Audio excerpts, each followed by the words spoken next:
the new episode of online virtual science class. In our previous video, we have talked about the force and different types of force. Today, we are going to discuss on remaining type of force. In that video, we have remained some types of force. They are going to be described here. हामीले चाहिँ अघिल्लो भिडियोमा विभिन्न टाइपको फोर्सहरू बारे पढेको थियौँ. What is force भन्ने पनि पढेको थियौँ. अब हामीले त्योभन्दा बाहेकका अब कुन कुन टाइप अफ फोर्स चाहिँ बाँकी रहेका थिए ती टाइप अफ फोर्सको बारेमा पढ्न गइरहेका छौँ. बाँकी रहेको फोर्स मध्येको सबैभन्दा पहिलो छ फ्रिक्सनल फोर्स. यो जति पनि हामीले पढिरहेको छौँ यो चाहिँ फोर्स एन्ड मोसन भन्ने पार्ट अन्तर्गत पर्ने गर्दछ. Frictional force. फ्रिक्सनल पहिला चाहिँ तपाईँ हजुरहरूले फ्रिक्सनल फोर्स थाहा पाउनुभन्दा अगाडि व्हाट इज फ्रिक्सन भनेर थाहा पाउनु पर्ने हुन्छ है. कुनै पनि चिज कुनै पनि वस्तु माथि मुभ गर्दाखेरि तल भएको वस्तुले माथि भएको वस्तुमा जुन मुभ गरिरहेको वस्तुले जुन माथि गइरहेको हुन्छ त्यो वस्तुलाई अपोज गर्ने फोर्स, त्यसको गतिलाई रोक्ने फोर्सलाई चाहिँ हामीले फ्रिक्सनल फोर्स भनेर भन्छौँ. जस्तै तपाईहरुले काठको टेबल छ, टेबल माथि चाहिँ हजुरले किताब घसारिराख्नु भएको छ, किताब चाहिँ एक कुनादेखि अर्को कुनामा पुर्याइराख्नु भएको छ. त्यही बेला जुन वस्तुमाथि तपाईहरुले किताब उदाइरहनु भएको हुन्छ त्यो वस्तुले किताबमा सम टाइप अफ फोर्स लगाउँछ. त्यो फोर्सलाई चाहिँ हामीले फ्रिक्सनल फोर्स भनेर भन्छौँ है. The type of force, the force which is produced due to the friction is known as frictional force. The force which is produced due to friction is known as frictional force. Friction को कारणले गर्दा produce भएको फोर्सलाई चाहिँ हामीले frictional force भनेर भन्ने गर्छौं है. यसलाई चाहिँ अर्को ल्याङ्ग्वेजमा हामीले अपोजिङ फोर्स भनेर भन्ने पनि सक्छौँ. It is also termed as opposing force. यसलाई चाहिँ अपोजिङ फोर्स भनेर पनि चिन्ने गरिन्छ. अब फ्रिक्सनल फोर्सको इम्पोर्टेन्स के त? फ्रिक्सनल फोर्स किन युज हुन्छ? हजुरहरूले देख्नु भएको होला कि हजुरले कुनै फुटबल खेल्दाखेरि हजुरले लगाउने जुत्ताको हुन्थेर तल स्ट्राइप्सहरू हुन्छन्, काँडा जस्ता विभिन्न अब्जेक्टहरू बनाएका हुन्छन्. त्यो किन बनाइन्छ त? त्यसको मेन बनाउनु कारण भनेको चाहिँ फ्रिक्सनल फोर्स रिड्युस गर्नको लागि. फ्रिक्सनल फोर्सले चाहिँ रिड्युस गर्नको लागि, किनभने यदि त्यहाँ फ्रिक्सनल त्यो जुत्तामा चाहिँ यदि सिधा भइदिएको भए फ्रिक्सनल फोर्स लाग्थ्यो र मान्छे चाहिँ खेलाडीहरू चिप्लिन्थ्यो भनेर फ्रिक्सनल फोर्सलाई कम गर्नको लागि, फ्रिक्सनल फोर्सलाई मेन्टेन गर्नको लागि चाहिँ त्यसले चाहिँ काँडा जस्तो चाहिँ बनाइएको फुटबलरले लगाउने सुज हो है. इम्पोर्टेन्स. र सेकेन्ड, यो फ्रिक्सनल फोर्स कसरी युज भइरहेछ भन्ने कुरामा चाहिँ अर्को के छ भने पछाडि हजुरहरूले देख्नुहुन्छ कि रोडहरू चाहिँ कहिले पनि सिधा बनाइएको हुँदैन, बाङ्गोटिङ्गो बनाएको हुन्छ. किनभने त्यहाँ चाहिँ फ्रिक्सनल फोर्सहरू कम होस्, त्यो त्यहाँ हिँड्ने गाडी र त्यहाँ त्यो रोडको बिचको फोर्स चाहिँ अलिकति कम होस् अथवा चाहिँ मेन्टेन होस् भनेर चाहिँ ती रोड्सहरू चाहिँ कर्भहरू बनाइएको हुन्छ, बिचमा मोडहरू बनाइएको, विभिन्न मोडहरू. त्यो फ्रिक्सनल फोर्स कम गर्नको लागि, फ्रिक्सनलाई कम गर्नको लागि प्रयोग हुने गर्छ है. अब मैले इम्पोर्टेन्स भन्ने भित्रै यो छोडिरहेको है. इम्पोर्टेन्स चाहिँ अरू पनि छ. फ्रिक्सनल फोर्सलाई इम्पोर्टेन्ट पनि छ किनभने यसले चाहिँ कुनै पनि मेसिनको आउटपुटलाई चाहिँ एकुरेट तरिकाले लिनको लागि फ्रिक्सनल फोर्स एकदमै उपयुक्त हुन्छ. फ्रिक्सनल फोर्स अर्को त्यसको लागि उपयुक्त हुन्छ भने पछाडि यसले चाहिँ कुनै पनि मान्छेलाई त कुनै पनि अब्जेक्टलाई त्यसको डिस्ट्र्याक्सनबाट बचाउने काम गर्छ. त्यही पनि फ्रिक्सनल फोर्सको इम्पोर्टेन्स. अब इम्पोर्टेन्स त पढ्यो, अब डिसएबल पनि त होला हैन. साइन्टिफिक जति पनि अब्जेक्टहरू छन्, जति पनि वर्ड्सहरू छन् अथवा जति पनि टर्म्सहरू छन्, ती टर्म्सहरूको केही न केही नेगेटिभ इम्प्याक्ट पनि हुन्छ र पोजिटिभ इम्प्याक्ट पनि हुने गर्छ है. अब फ्रिक्सनल फोर्सको डिसएडभान्टेज.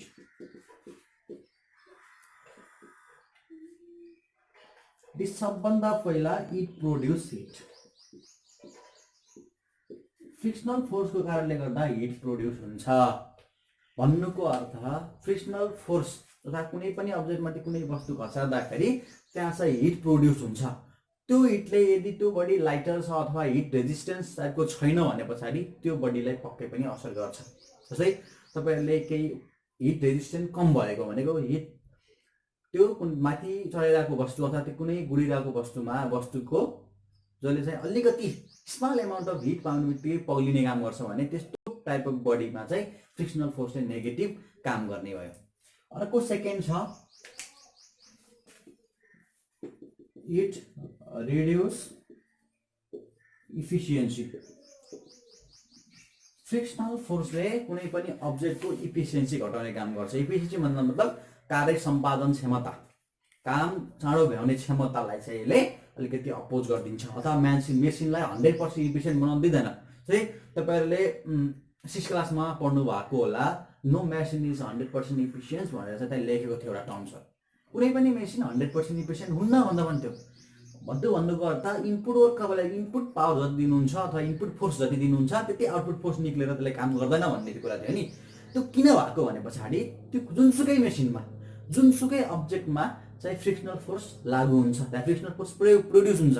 त्यो फ्रिक्सन फोर्सले हामीले लगाएको इनपुट फोर्स अथवा त्यो मेसिनबाट निक्लेको इनपुट फोर्सलाई केही हदसम्म कन्ज्युम गरेर राख्छ, मेन्टेन गर्नको लागि कन्ज्युम गर्छ होला।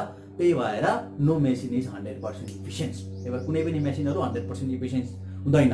भन्नुको अर्थ फ्रिक्सनले कुनै पनि अब्जेक्टको इफिसियन्सीलाई चाहिँ घटाउने काम गर्दछ। अब फ्रिक्सनल फोर्सलाई कसरी हटाउने त? कुनै पनि अब्जेक्टमा फ्रिक्सनल फोर्स कसरी हटाउने? How to remove frictional force. How to remove frictional force. How to remove frictional force. सबभन्दा फर्स्ट मेथड छ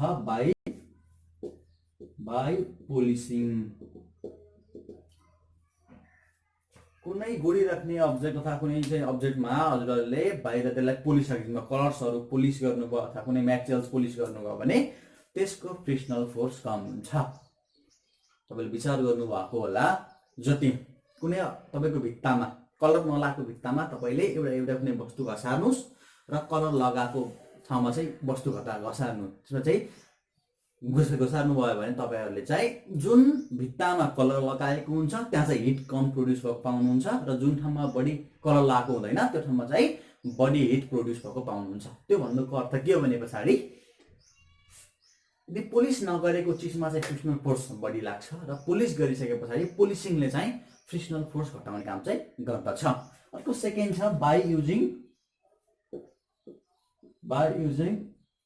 लुब्रिकेन्ट्स। तपाईँलाई घरको नकमा त्यस पछाडि गाडीहरूको चाहिँ टायरमा पट्टाहरूमा चाहिँ लुब्रिकेन्ट्स तेलहरू प्रयोग गरिरहेको देख्नुहुन्छ होला है। त्यो फ्रिक्सनल फोर्स घटाउनलाई प्रयोग गरेको हुन्छ। त्यति मात्र होइन कि हामीले हाम्रै घरमा कहिलेकाहीँ तालचा बिग्रिँदाखेरि पनि तालचामा तेल हाल्छौँ, तेल हालेर प्रयोग निकाल्न खोज्छौँ। त्यो भनेको के भने पछाडि त्यो तालचामा लागिरहेको फ्रिक्सनल फोर्सलाई घटाउनलाई हामीले चाहिँ लुब्रिकेन्ट्स प्रयोग गर्यो है। लुब्रिकेन्ट्स प्रयोग गरेर फ्रिक्सनल फोर्सलाई घटाउन सकिन्छ। फ्रिक्सनल फोर्सलाई घटाउनको लागि लुब्रिकेन्ट्स पनि प्रयोग गरिन्छ। पोलिसिङ भन्ने चाहिँ छुट्टै जाँदैछ। त्यसको साथसाथै हामीले लुब्रिकेन्ट्स भन्ने पनि प्रयोग गर्न सक्छौँ। अर्को थर्ड छ। थर्डमा चाहिँ हामीले कुनै पनि अब्जेक्टमा लाग्ने फ्रिक्सनल फोर्सलाई घटाउनको लागि अथवा त्यो फ्रिक्सनल फोर्सलाई निस्तेज पार्नको लागि हामीले चाहिँ त्यो बडीको मुभमेन्टलाई कर्भवाइज बनाउन सक्छौँ। यदि कर्भवाइज बनायौँ भने फ्रिक्सनल फोर्स कम लाग्छ। तपाईँले चाहिँ बडी सिधा लाउनु ठाउँ पर्ने ठाउँमा त्यो त्यस्तो ठाउँमा चाहिँ घुमाइ लैजानु भयो भने त्यसको चाहिँ फ्रिक्सनल फोर्स कम लाग्छ। जस्तै तपाईँले देख्नुभयो होला, कुनै वस्तु गुडिरहेको हुन्छ बाटोमा, जस्तै हाम्रो मानौँ कि टेम्पो गुडिरहेको छ, टेम्पो अग्लो ठाउँमा अथवा चाहिँ खाल्डा खुल्डी भएको ठाउँमा अलिकति स्टेबलाइज भएको ठाउँमा चाहिँ त्यहाँको मान्छेहरू त टेम्पो चलाउने मान्छेले सिधा लाँदैनन्, त्यसलाई चाहिँ घुमाउन थाल्छन्। घुमाउन थाल्दा के हुन्छ भने त्यसको गाडीको इफिसियन्सी पनि बढ्छ र फ्रिक्सनल फोर्स पनि कम लाग्ने गर्दछ है। त्यही भएर फ्रिक्सनल फोर्सलाई घटाउनको लागि विभिन्न मेथड्सहरू प्रयोग गरिन्छ। फ्रिक्सनल फोर्स हाम्रो डेली निड नै हो, डेली चाहिँ प्र्याक्टिकल लाइफमा हुन्छ। तपाईँले चेक गर्न सक्नुहुन्छ। तपाईँले कुनै अरू परेन कि तपाईँले आफ्नै बेडमाथि अथवा आफ्नो घरमा भएको टेबलमाथि बुकलाई घसार्न खोज्नु होला। घसार्न खोज्दाखेरि बुक राम्रोसँग घसारिँदैन, त्यहाँ फ्रिक्सनल फोर्स लागेको हुन्छ, त्यही भएर घसारिँदैन। नत्र भने स्मुथली घसारिन्छ। तपाईँले त्यो टेबलमाथि ग्लास राखेर ग्लासमाथि घसार्नु भएको छ भने मजासँग घसारिन्छ, किनभने ग्लासमा फ्रिक्सनल फोर्स कम भयो।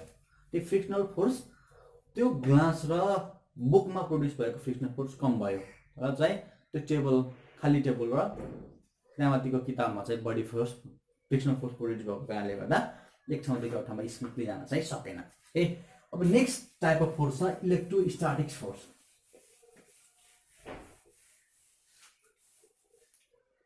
नेक्स्ट टाइप अफ फोर्स छ इलेक्ट्रोस्ट्याटिक फोर्स। यहाँ चाहिँ इलेक्ट्रोस्ट्याटिक फोर्स भन्ने टर्म चाहिँ दुईटा टर्महरू जोडेर बनेको छ, एउटा इलेक्ट्रो एउटा स्ट्याटिक।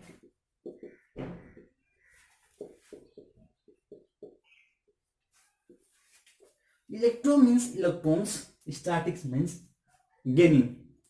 इलेक्ट्रोनहरू गेन भएको कारणले गर्दा प्रोड्युस भएको फोर्सलाई चाहिँ इलेक्ट्रोस्ट्याटिक फोर्स भनेर भन्ने गरिन्छ। अब स्ट्याटिक भन्नुको अर्थ समान गतिमा अथवा समान गतिमा भन्ने पनि हुन्छ है स्ट्याटिक। इलेक्ट्रो भनेको इलेक्ट्रोन्स, स्ट्याटिक भनेको चाहिँ गेन गर्नु।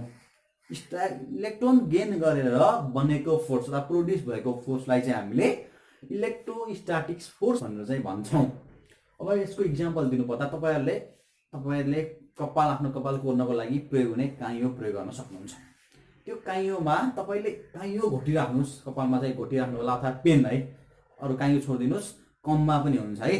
काइयोमा चाहिँ घोटिराख्नुहोस्, कपाल कोरिराख्नुहोस् र कपाल कोरिसके पछाडि सानो कागजको पेपर बनाएर त्यो काइयो नजिकै राख्नुभयो भने त्यो काइयोले त्यो कागजको पेपरलाई तानिदिन्छ। द्याट इज इलेक्ट्रोस्ट्याटिक फोर्स है।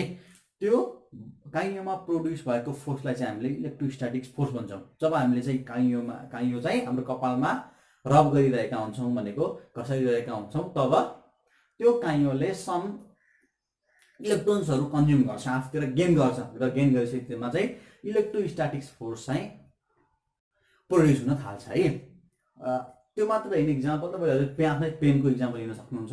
पेनको चाहिँ रबर पेन है, फेरि अर्को चाहिँ प्लास्टिक पेन युज गर्दा पनि हुन्छ, तर रबर पेन भयो भने अझ उपयुक्त।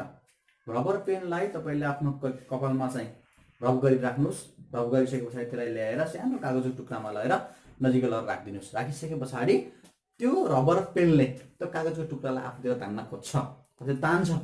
द्याट इज इलेक्ट्रोस्ट्याटिक फोर्स है। कुनै पनि चिजलाई अर्को चिजसँग रबिङ गर्दाखेरि गेन अफ इलेक्ट्रोन्सको कारणले गर्दा प्रोड्युस हुने फोर्सलाई चाहिँ हामीले के भन्छौँ? इलेक्ट्रोस्ट्याटिक फोर्स भनेर चाहिँ भन्ने गर्छौँ है। The force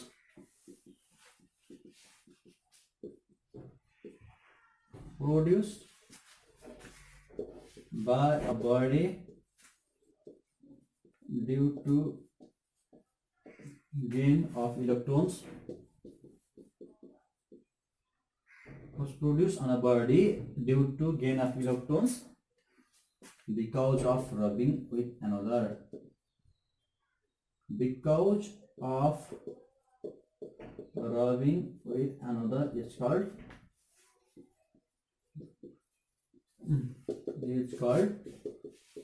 electrostatic force.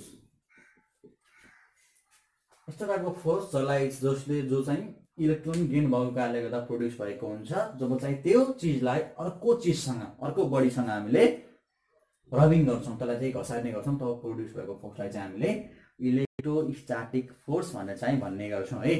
अब इलेक्ट्रोस्ट्याटिक फोर्स पछाडि हामीले जानुपर्ने अर्को टर्म आउँदैछ, that is distance. What is distance र वाट इज डिस्टेन्स मात्रै होइन, वाट इज डिस्प्लेसमेन्ट भन्ने टर्म पनि एकैचोटि आउँछ।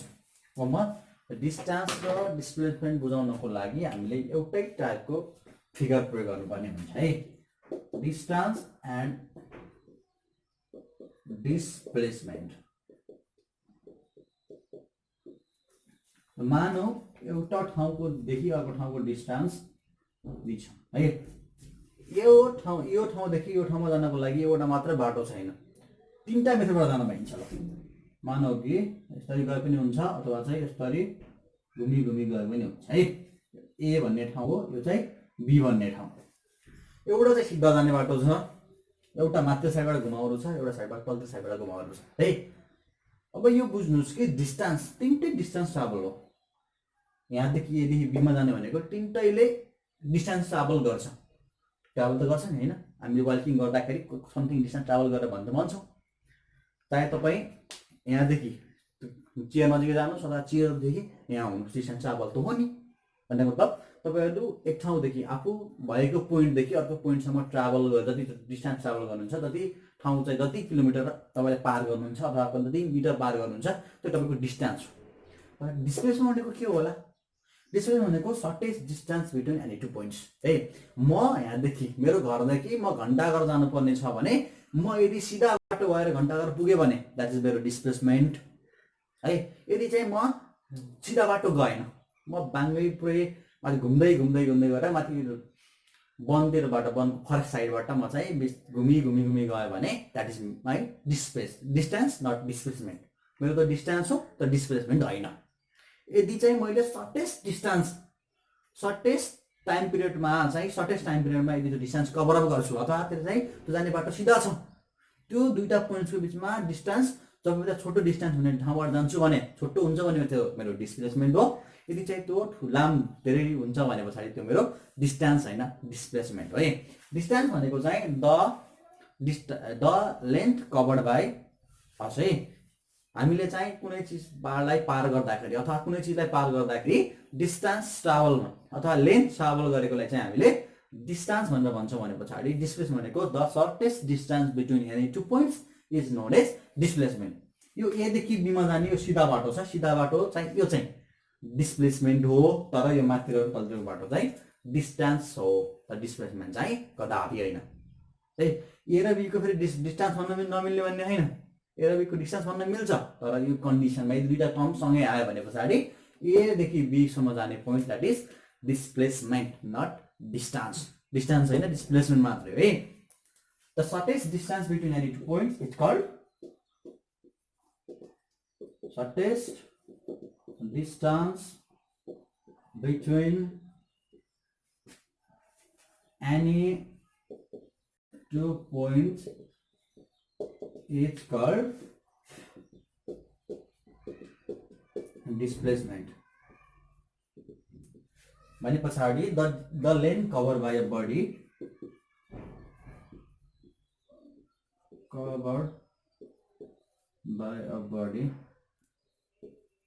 is known as distance.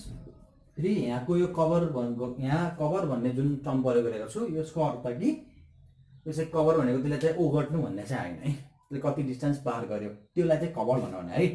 यदि चाहिँ दुईवटा बडी बिचको सर्टेज डिस्टेन्स छ भने तर दुईवटा पोइन्ट्स बिचको सर्टेज डिस्टेन्सलाई चाहिँ हामीले डिस्प्लेसमेन्ट भनेर भन्ने गर्छौँ है। सर्टेज डिस्टेन्स होइन भने पछाडि त्यो बडीले कभर गरेको लेन्थलाई चाहिँ हामीले डिस्टेन्स भनेर चाहिँ भन्ने गर्छौँ है। अब डिस्टेन्स भन्ने चिज भइगयो। अब हाम्रो नेक्स्ट टपिक छ स्पिड। त सुन्नुभयो होला, त सुनिरहेको टपिक छ नि होइन। यो चिज भन्ने सुनिन्छ कि नै? यति स्पिडमा धुकेर आएछ अथवा यति स्पिडमा म आएको थिएँ, म बाइक चलाउँदाखेरि यति स्पिडमा हानेर आएँ भन्ने सुनिन्छ होला होइन। अब स्पिड भनेको के हो? स्पिड र भ्यालोसिटी भन्ने छुट्टै टर्म चाहिँ होइन है। स्पिड र भ्यालोसिटी भनेको लगभग सेम टु सेम टर्म्स हो, नट डिफ्रेन्ट टर्म्स। अब हामीले जस्तै डिस्टेन्स ट्राभल भन्ने पढ्छौँ, velocity the distance travel per unit time is known as velocity भन्ने भयो होइन। तर स्पिड भनेको के हो त? स्पिड भन्ने पनि सेम टर्म्स हो, मिटर पर सेकेन्ड नै हुन्छ यसको एसआई पनि। के हो भन्ने चाहिँ पढौँ है।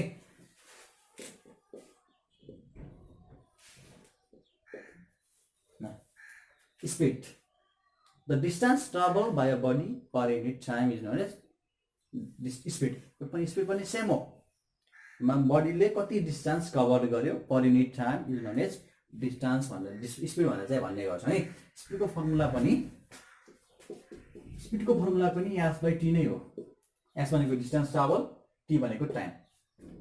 यही नै हो। स्पिड र भ्यालोसिटीमा फरक केही पनि छैन, तर फरक एउटा चिज मात्रै छ, द्याट इज स्पिड भनेको चाहिँ स्केलर क्वान्टिटी हो, भ्यालोसिटी भनेको चाहिँ भ्याक्टर क्वान्टिटी हो।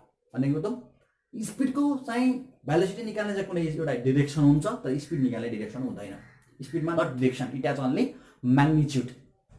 जस्तै हामीले if a body is walking if a body have covered 5 kilometer distance in 12 minutes time while it is walking towards the north direction भन्दा भने त्यसको कहिले पनि स्पिड हुँदैन, त्यसको भेलोसिटी हो त्यो, किनभने त्यसमा चाहिँ डिरेक्सन दिएको छ नि पछाडि इस्ट अथवा नर्थ साउथ भन्ने डिरेक्सन दियो। डिरेक्सन भएको चिज है स्केलर क्वान्टिटी भएको कारणले गर्दा टपिक चाहिँ सेम हो, एउटै हो, तर चाहिँ यसमा चाहिँ डिस्टेन्स अथवा डिरेक्सन चाहिँ दिएको हुँदैन, फिक्स हुँदैन। यसमा चाहिँ म्याग्निट्युड मात्रै फिक्स हुने गर्छ है। तर भेक्टरमा दुइटै डिरेक्सन पनि हुन्छ र म्याग्निट्युड पनि हुने गर्दछ। अब हामीले चाहिँ स्केलर एन्ड भेक्टर भन्ने चाहिँ टर्म पढ्नुपर्छ है। मैले स्पिड र भेलोसिटीको लगभग डिफ्रेन्सन उही भएको कारणले गर्दा मैले लेखाएन, तर स्पिडलाई चाहिँ हामीले स्केलर क्वान्टिटी भन्छौँ भने पछाडि भेक्टरलाई चाहिँ हामीले भेक्टर क्वान्टिटी भनेर भन्ने गर्छ है। भेलोसिटीलाई भेक्टर क्वान्टिटी। स्केलर क्वान्टिटी र भेक्टर क्वान्टिटीको डिफरेन्स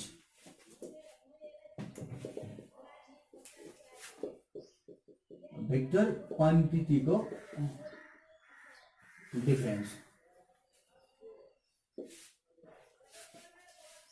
स्केलर क्वान्टिटीमा चाहिँ it has magnitude only. Scalar क्वान्टिटीको चाहिँ म्याग्निट्युड मात्रै हुन्छ। भेक्टर क्वान्टिटीको it has both magnitude and direction. Magnitude and direction है। भेक्टर क्वान्टिटीको चाहिँ म्याग्निट्युड डिरेक्सन दुइटै हुन्छ, तर स्केलर क्वान्टिटीको म्याग्निट्युड मात्रै हुन्छ। It is represented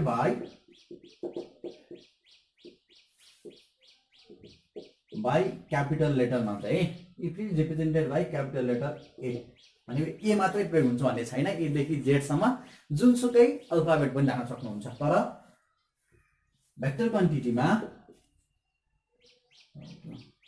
it is represented by using arrow and alphabet sign।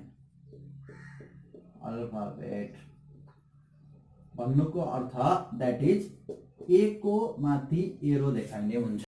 यदि चाहिँ फरवर्डतिर गएको छ भने अगाडिको एरो, ब्याकवर्डतिर गएको छ भने यतातिरको एरो देखाइन्छ है।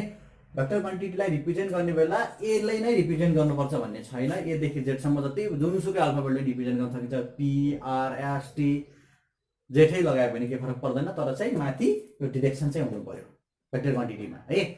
र अर्को छ it can be added by algebraic method.